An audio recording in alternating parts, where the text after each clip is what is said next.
Здравейте хора, ние сме Productivity Creative на кратко PC. Аз съм Митко. Аз съм Здравко.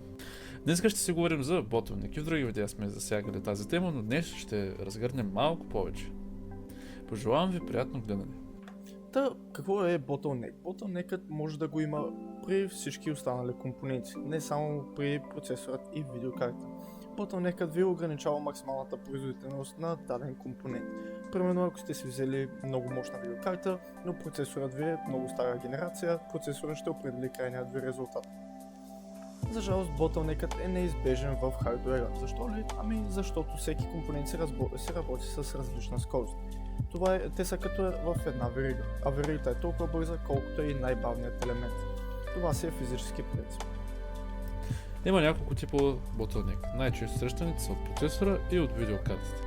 Когато процесора е по-слаб, се натоварва на 100%, за разлика от видеокартата, която стига от 50 до 70, например. Според различния тип игра е по различен начин и когато е Bottleneck от видеокартата, тогава тя се натварва на 100%, а процесора между 50 и 70.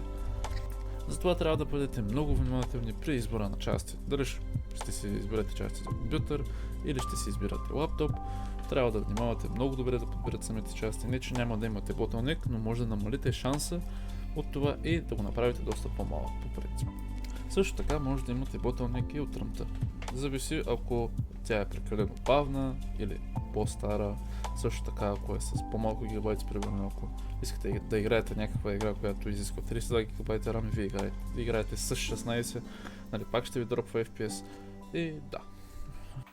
Следващият Bottleneck, който ще разгледаме е Storage Bottleneck, а именно Hard Disk или SSD. Естествено SSD винаги е по-добре от Hard Disk, но тук е много важно да се отбележи, че ако имате мощни процесори и видеокарти, Hard Disk ще ви влияе много на тази скорост, за която сте си платили. Затова винаги е по-добре да си вземете едно SSD или най-добре NVMe, защото това ще ви елиминира този гаден Bottleneck. Също така съществува и PCI Bottleneck. Какво всъщност е това? Ако сте си взели по-стара дънна платка и имате чисто нова видеокарта, примерно PCI 4.0, а на самото дъно PCI слотът е 2.0, ще ви ограничи производителността сравнително много. И това е абсолютно същото при NVMe-тата. Това беше всичко от това клипче. Надявам се това да ви е харесало и да е било полезно. Чао, ще се видим следващия път.